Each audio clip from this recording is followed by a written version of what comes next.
What is up, guys? It's Doolin.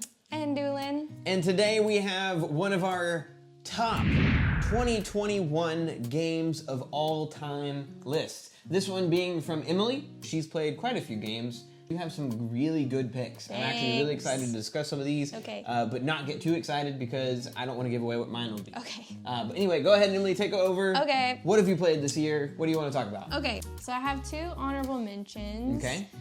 The first honorable mention is H.H. Holmes' Murder Castle. Yeah, okay, so this was one we played on camera. We got sent a copy and we own the copy because my family loves it so much. Yep, his family really likes it. It's really fun. Yeah. It's kind of creepy. It's based on a real true event, which is really freaky, but yeah, no kidding. it's fine. It's a really fun game. You're like trying to escape out of this castle and H.H. Holmes' serial killer is chasing you and trying to kill you. And yeah, it's fun. I would compare it if you guys have ever played Betrayal House on the Hill, which I don't think Emily has yet.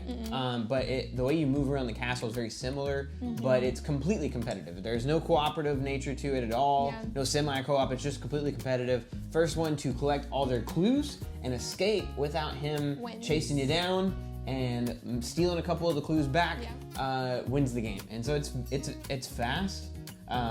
Sometimes I don't know. We have had some kind of long games when you play it at the highest player count, which is 6.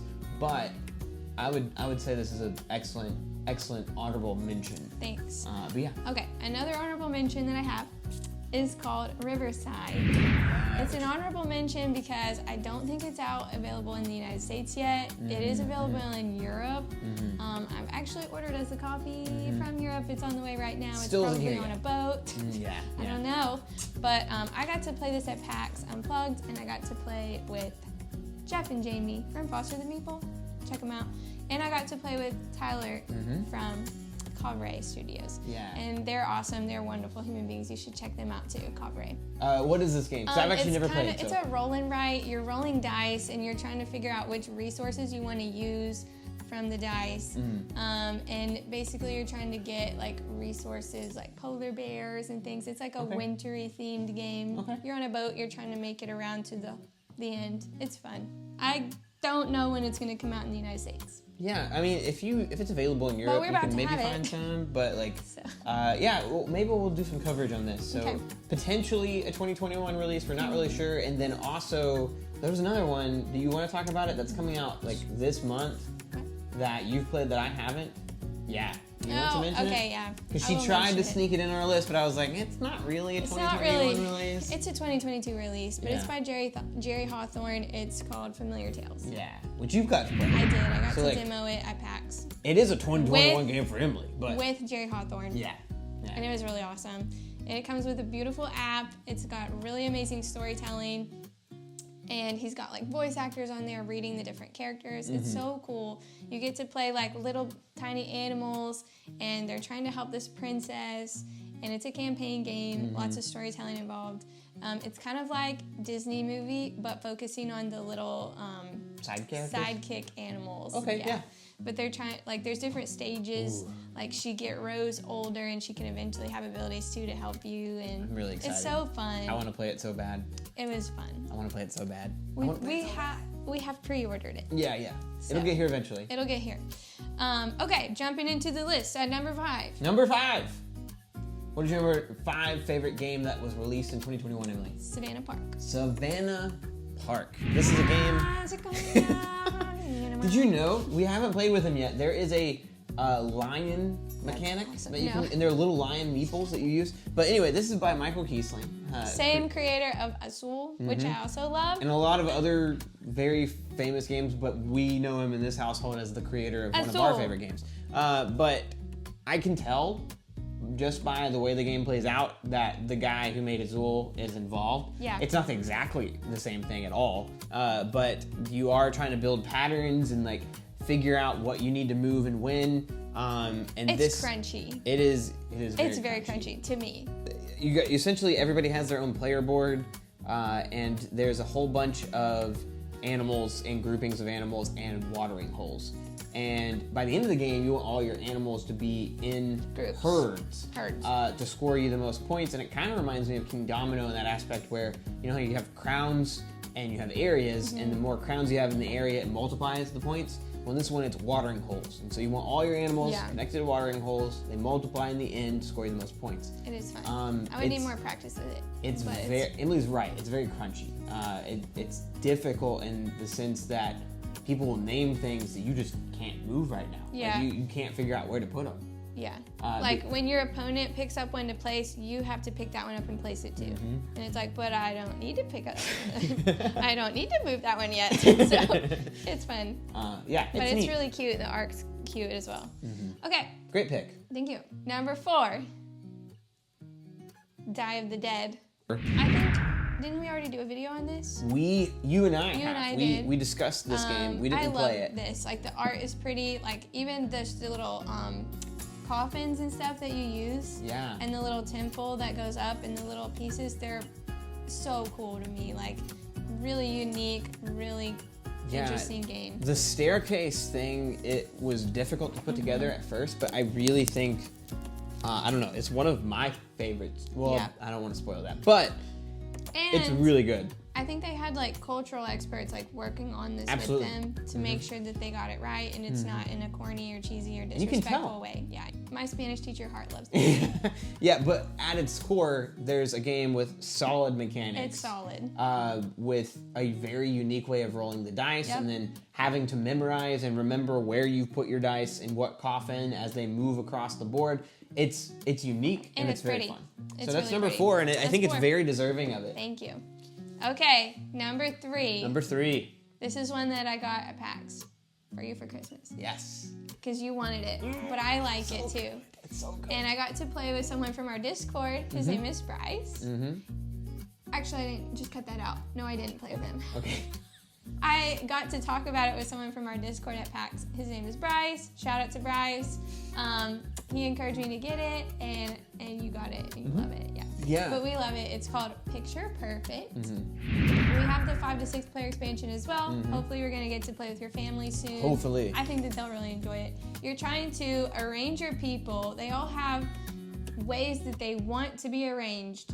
It's a lot of memorization. You have to memorize what they want, and then you have to place them how they want to be placed, with keeping in mind how everyone else wants to be placed. And you have to remember that, and you're switching where the people are so you can't look at the card again. It's a lot to remember, but it's so fun. And then you score at the end. And you get to take a picture with your phone and make sure that like what you did is actually...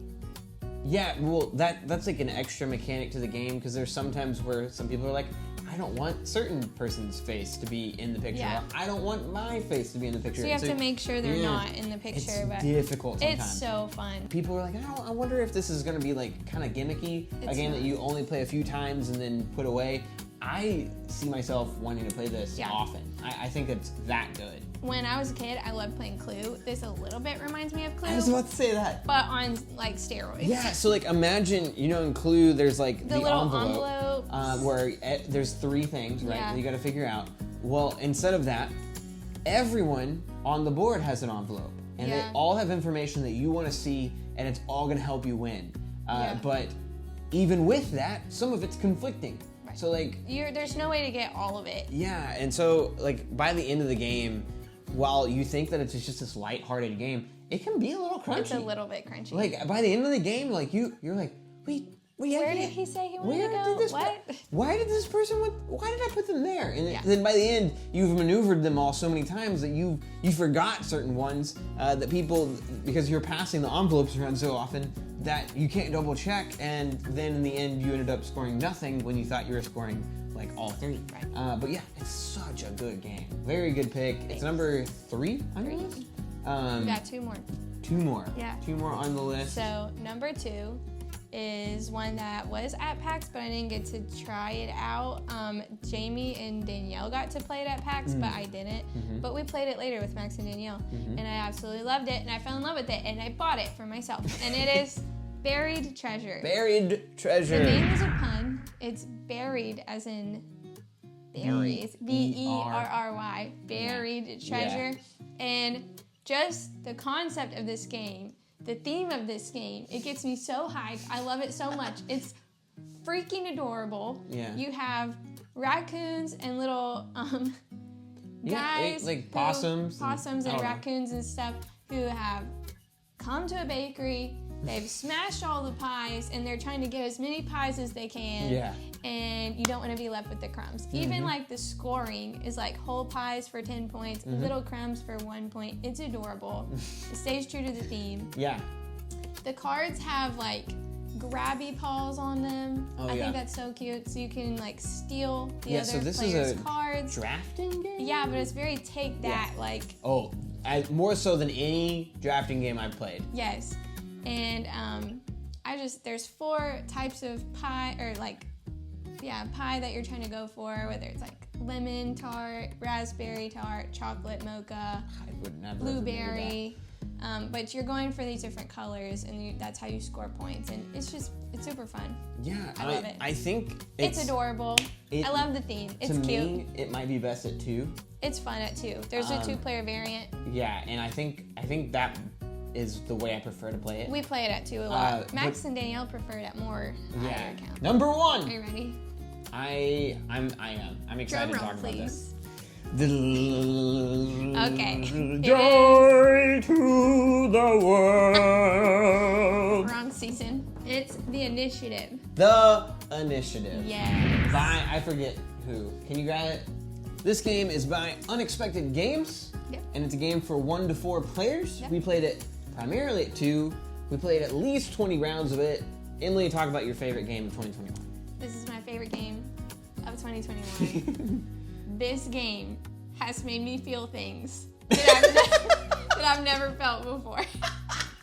This game. Be very careful, because yes, this is a campaign game, and yes, there are huge spoilers that we cannot share. Yeah, it would ruin it for people. I have had some of the best moments of all time playing board games has been with this game. Oh yeah. Just some of the best board game moments. It's a cooperative game. It's a campaign game. There's like a comic book that goes along with it that you're reading through, and when you accomplish certain missions, you get to go further in the book and read them. Yeah. And oh my goodness, the mechanics of it, like the little code. The Code Breaker. The Code Breaker. Okay. It's almost like what's that one TV show, Wheel of Fortune? Yeah. Where like over time the letters will get revealed, and you're trying to figure out codes. For me, this is going to show how much of a nerd I am. When I was a little kid, when I was in middle and high school, my best friend and I had a code that we made up that we could write and read like English. I love codes. I love cryptography. I love code breaking. This was so much fun for me. It took me way back to those days when I was a kid writing in codes. Absolutely love it. There's all these ciphers you have to do, and code breaking and riddles, and it is just the best. It was such a good experience. There are so many times where I was surprised at how deep a riddle would go. Yeah. Where one tiny little riddle written on the side of a card would point you, when you solved it, to another page, which would point you to another card, which would point you to something really, really important for the game. And it's like, it expected me to get there? How? But we did it. And it was so fun. It was just really felt super accomplished when we got done with it. I love it so much. I hope that they come out with another one. I really do too. We've only done the first, I think there's 19 missions that are story missions. And once you get there, it does wrap up the story for you, but there's still a lot more to the game with extra world missions, and there's even a huge world mission code. It's very well made. It's so amazing. It's so well done. It's clearly whoever did it is a genius. Put a lot of work and effort into it. And so if you want to play a game that it's just clear that whoever made it cares, The Initiative is probably one of the best games you could play.